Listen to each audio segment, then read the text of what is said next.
আসসালামু আলাইকুম ওয়েদার্স news Bangla MN চ্যানেলের বন্ধুরা, আশা করি আপনারা সবাই ভালো আছেন। তো বন্ধুগণ, দ্রুত ধ্বংস হতে চলেছে বাংলাদেশের অর্থনীতি। এক যুগে প্রভাব পড়তে চলেছে শহর থেকে গ্রামে। পাচার হচ্ছে প্রতিদিন কোটি কোটি টাকা।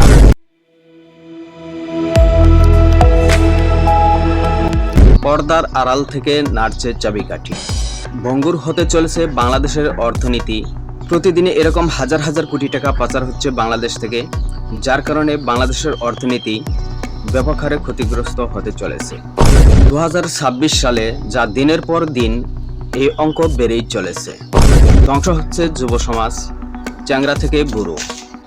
বিদেশ থেকে ফোন কলের মাধ্যমে দিচ্ছে লোভনীয় অফার। এই ভাইরাস দ্রুত ছড়াচ্ছে বন্ধু থেকে বন্ধু, একে থেকে অন্য।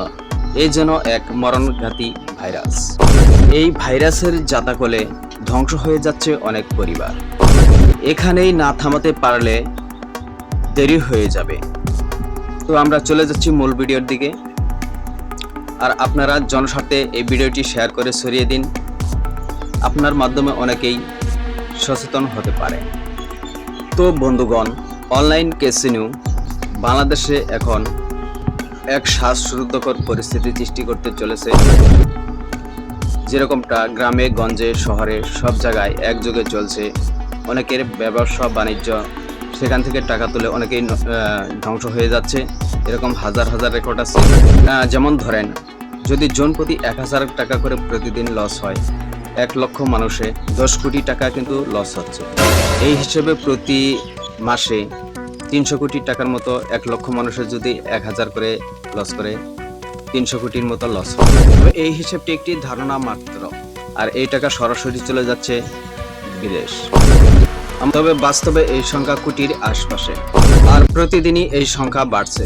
প্রতিদিনই নতুন নতুন খেলোয়াড় যুক্ত হচ্ছে। তবে এই খেলোয়াড়ের সংখ্যা কোটির আশপাশে, যার কারণে বাংলাদেশের অর্থনীতি আরো ধ্বংসের দিকে চলে যাচ্ছে। তাহলে এই অঙ্ক কত এগিয়ে ঠেকলো একটু অনুমান করে দেখেন। আর আপনার অঞ্চলে কতজন নিঃস্ব হয়ে বাড়ি ছাড়তে বাধ্য হয়েছে মিলিয়ে নেবেন। আমাদের বৈদেশিক ভাইয়েরা অনেক কষ্ট করে রেমিটেন্স পাঠায়, যার কারণে বাংলাদেশের অর্থনীতি অনেকটা এগিয়ে নেওয়ার চেষ্টা করা হচ্ছে। তো বাংলাদেশে যারা তারা অনলাইন ক্যাসিনো খেলে দেশের টাকা বিদেশে পাচার করছে, জেনে হোক না জেনে, জেনে বুঝে যাই হোক, তো এই টাকা কিন্তু সরাসরি বিদেশ চলে যাচ্ছে, যার কারণে কিন্তু বাংলাদেশের অর্থনীতিতে ব্যাপক আঘাত হানতে চলেছে। দুর্বল হচ্ছে ক্রমশই বাংলাদেশের অর্থনীতি। জয়ের সংখ্যাও খুব কম। 1000-এ 1 জন কি 2 জন জিতে 198 জন তাদের কাছ থেকে কিন্তু নিয়ে দেয়, সেখান থেকেও কিন্তু তারা আর্নিং করে। এটা বাংলাদেশের অর্থনীতি কিন্তু দুর্বল করে দিচ্ছে। তো সবাই সচেতন হই, জনস্বার্থে ভিডিওটি শেয়ার করুন। আমি ওয়েদার্স রিপোর্টার আব্দুল্লাহ আল মামুন। আপনারা এই ভিডিওটি শেয়ার করে ছড়িয়ে দিন সবার মাধ্যমে, যাতে সবাই সচেতন হতে পারে। ভিউয়ার্স, ভিডিওটি এ পর্যন্তই। এতক্ষণ পাশে থাকার জন্য ধন্যবাদ। আসসালামু আলাইকুম ওয়া রাহমাতুল্লাহ।